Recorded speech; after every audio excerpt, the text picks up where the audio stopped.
मगरमच्छ हमारे पर्यावरण के लिए कितने जरूरी है, ये भी जानना बेहद जरूरी है, क्योंकि ये नदियों, झीलों और उनके आसपास के इलाकों से सड़ी गली मछलियां और जानवर को खाते हैं। इस तरह ये पानी को गंदा होने से बचाते हैं। क्या आपने किसी को ये कहते सुना है कि उसके तो मगरमच्छ के आंसू थे? इसका मतलब है झूठ मूठ का रोना या दिखावटी शोक। पर जहां तक मगर की बात है, उसके आंसुओं के जरिए उसके शरीर का अनचाहा नमक बाहर निकल जाता है। लेकिन सन 1970 के दशक की शुरुआत में मगरमच्छों के लिए शायद सचमुच ही आंसू बहाए गए।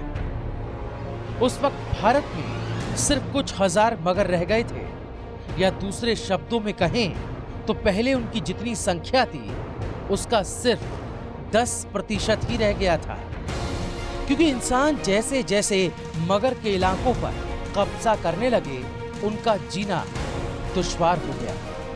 क्योंकि मगरमच्छ छोटे और कमजोर पालतू जानवरों को खा जाते थे, इसलिए उन्हें खतरा समझकर मार डाला जाता था।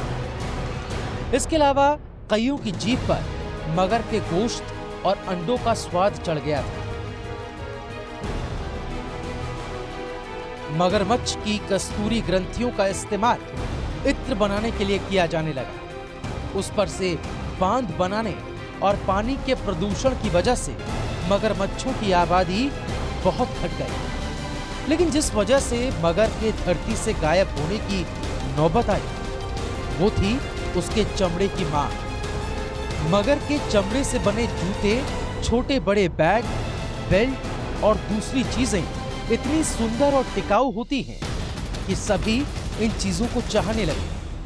हालांकि इस वजह से मगरमच्छों को आज भी खतरा है।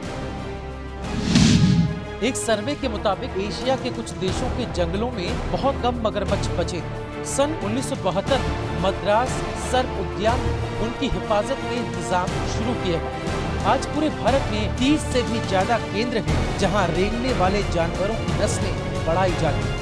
इनमें सबसे पुराना और सबसे बड़ा केंद्र है मद्रास क्रोकोडाइल बैंक। इसकी शुरुआत रेंगने वाले जंतुओं का अध्ययन करने वाले रोमियल्स विटकर ने सन 1976 में की थी। ये कोरोमंडल तट पर 8.5 एकड़ जमीन पर बना है। यहाँ 150 किस्म के पेड़ लगाए गए हैं, जिस वजह से तरह तरह के सुंदर पक्षी और कीड़े मकोड़े इस ओर खींचे चले आते हैं।